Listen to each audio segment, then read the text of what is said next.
Sup, you beautiful bastards. Hope you're having a fantastic Wednesday. Welcome back to the Philip DeFranco Show. And just a quick note before we get started. I just want to say yes, yesterday I saw a lot of you messaging us saying that you weren't getting notifications. Some of you didn't even get us in the sub box, and that's ranging on some of the videos we put out.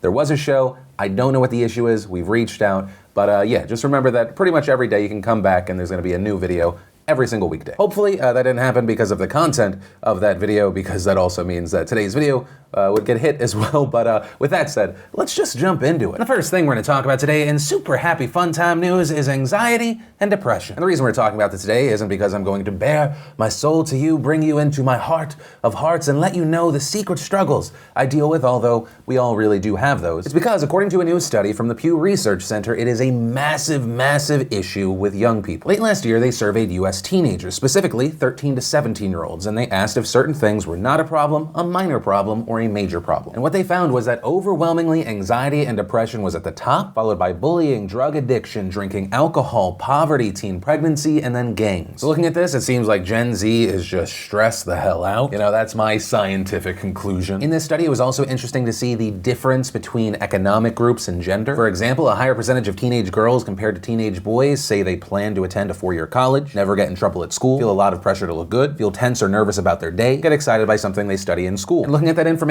some of it's not that surprising, specifically the 4-year college part. The U.S. Bureau of Labor Statistics said as of 2017, more women than men have college degrees, 4-year college degrees to be specific. Also looking at what teenage boys and girls prioritize, a lot of it's somewhat close except one thing. The percentage of teens saying it would be extremely or very important to them personally as an adult to have a lot of money. Massive divide between boys and girls, with boys at 61% and girls at 41%. And as far as the economics of the situation, how that plays into it, essentially, you know how people say mo money, mo problems? No, for a variety of reasons, but specifically with the situation at hand we're talking about today. Teenagers almost completely across the board, the higher their household income was, the less likely they were to say something was a major problem. With the only exception to that being this 30,000 to 74,999 block for anxiety and depression, but everywhere else you can see a very obvious trend. And I just wanted to talk about this because it was very interesting to me. Of course, every year I grow older. I imagine you do the same thing too. I don't want to assume your aging process, but what I mean, of course, is every year that I grow up, I become more and more disconnected to the young people. And I think it's important to take that look back because, you know, these kids, they are the product of our time. Right? Like when you talk about 13 to 17, those are the formative years. I am a product of the late 90s, early 2000s. Yeah, it's very interesting. And also, if you're a nerd about this stuff, I'm going to link to the actual research down below. It goes even further. But whether you do or not, of course, I do want to pass the question off to you. What are your thoughts around this? I know we have people of all ages. In general, it tends to be older, but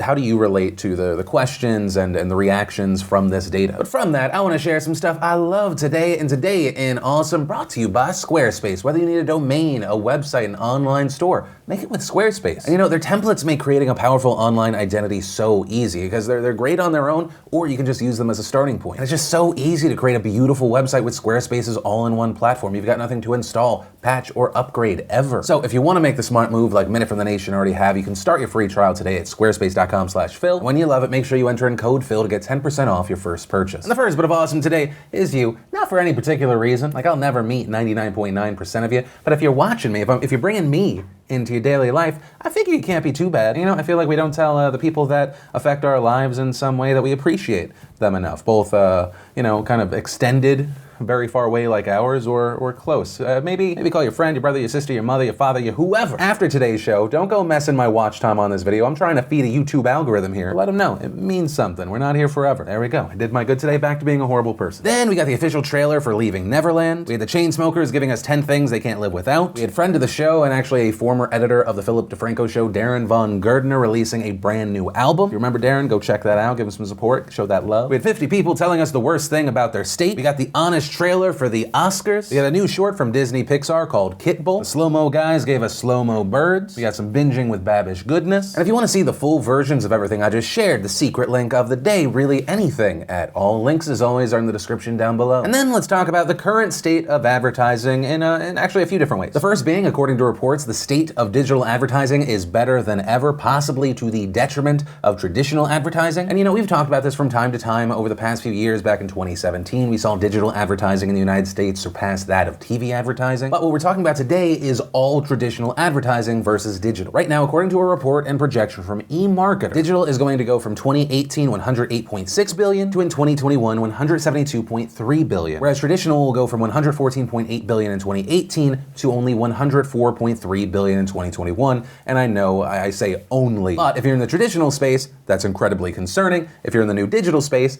very exciting. But really, of course, this isn't the most shocking news because it's just people's focus has shifted over the past 10 or so years. Also, another piece of this story, when you're talking about digital advertising, it's important to mention influencers, even though most people hate that term. But yet, reportedly, according to a report from Recreate Coalition, collectively, creators on platforms like YouTube, Instagram, all of them, in 2017, they brought in an estimated $6.8 billion. And the big thing of note here is reportedly that doesn't even include the revenue from places like Facebook, Twitter, Kickstarter, iTunes, Spotify, and Patreon. And then the final bit of advertising news is actually connected to a story that we covered yesterday. As we mentioned yesterday, there has been this story that has blown up around fear of predators on YouTube. As I explained there, I think the narrative that YouTube doesn't care or YouTube's not doing anything, that is stupid and wrong. Historically, we've seen YouTube fighting this problem, trying to advance technology, doing mass hires, mass deletions of videos. And as I mentioned yesterday, I think the best way that we can try and help is if we come across content or people leaving comments that are messed up and wrong or illegal, we need to report them. But as part of this, we had a lot of people fear-mongering to brands that advertise on the YouTube platform, and so we've now seen advertisers pulling back. And today we learned that one of the most notable is actually Epic Games, who of course made Fortnite. Reportedly, an Epic Games spokesperson saying, "We have paused all pre-roll advertising. Through our advertising agency, we have reached out to Google/YouTube to determine actions they'll take to eliminate this type of content from their service." And personally, what I would say to Epic Games and really any other brand out there that's saying something similar, this is something that YouTube has been consistently fighting, both videos and in comment sections. And once they were made aware of the offending content, they handled the situation, which is once again why it's important that instead of saying like YouTube allows this and they're happy about it, because once again, that is an insane argument. The best thing we can do is report disgusting monsters like we would anywhere else on the internet. But ultimately, I guess the way that I'll end this part of the story is Apex Legends is a superior game to Fortnite. This is not based off of their panicky decision to pull their advertising.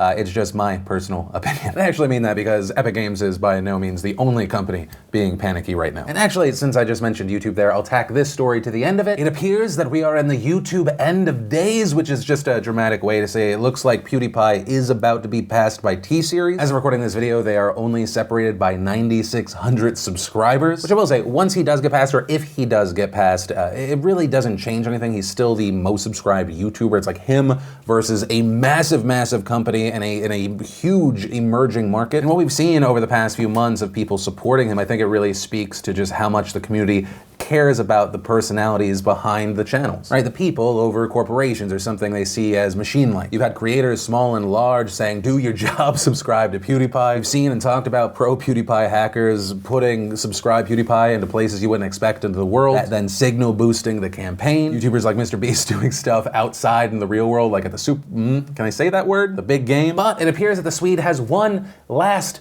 hope. And that is, according to Elon Musk, unless he's just trolling everyone, he and Justin Roiland from Rick and Morty are going to be doing a meme review, which could be huge for Felix and cause a new surge. Also, I kind of predict and feel like there are going to be some click-hungry journos out there that are going to bring up old controversies around this and tie that to Elon, which I personally believe would end up actually only helping Felix. But yeah, it's just been really, really interesting to watch, and we'll see what happens next. And then let's talk about the domestic and international news. That is the Trump administration announcing that it will be launching a global campaign to decriminalize homosexuality worldwide. And it appears that there is a focus on countries in the Middle East, Africa, and the Caribbean, where in many countries there are laws that criminalize homosexual acts. But that said, to keep this thing moving, according to a 2017 report from the International Lesbian, Gay, Bisexual, Trans, and Intersex Association, over 70 countries have laws that criminalize homosexuality in some way. Although of note here, some countries like India have changed their laws since this report, but of course still, the number is very high, and in fact in 8 countries, homosexuality can be punishable by the death penalty. And as far as this effort being made by the Trump administration, it will be led by the US Ambassador to Germany, Richard Grenell, who is the highest-ranking openly gay official working in the Trump administration. Last night, Grenell hosted a dinner in Berlin with 11 European LGBT rights activists to discuss the strategy of the campaign. And in a press conference yesterday, Deputy Spokesperson Robert Palladino said this. This really is not a big policy departure.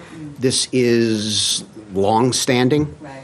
And it's bipartisan. This is a good opportunity to listen and to discuss ideas about how the United States can advance decriminalization of homosexuality around the world. And that's been our policy. And while we see Palladino there saying, this is a long-standing policy, we've also seen reports saying that this effort may have actually been inspired by a recent event in Iran. There, we saw reports that a 31-year-old man was publicly hanged on charges related to the country's anti-gay laws, because Iran is one of those 8 countries that has the death penalty for homosexuality. And after this execution, Grenell wrote an op-ed in a German newspaper condemning this incident, writing, "This is not the first time the Iranian regime has put a gay man to death with the usual outrageous claims of prostitution, kidnapping, or even pedophilia. And it sadly won't be the last time they do it either. Barbaric public executions are all too common in a country where consensual homosexual relationships are criminalized and punishable by flogging and death." And adding, "Governments that are members of the United Nations have an obligation to protect, respect, and uphold the dignity and fundamental freedoms of their people." Also around these efforts, we've seen speculation that the Trump administration might see this as an opportunity to further condemn and isolate Iran, which of course has been a major part of Trump's foreign policy strategy. But also a thing to consider is that on top of isolating Iran, this move could potentially affect the United States' relation with countries that have been allies like the UAE and Pakistan. Both are seen as US allies and both have laws criminalizing homosexuality. And so with this, you have some questioning,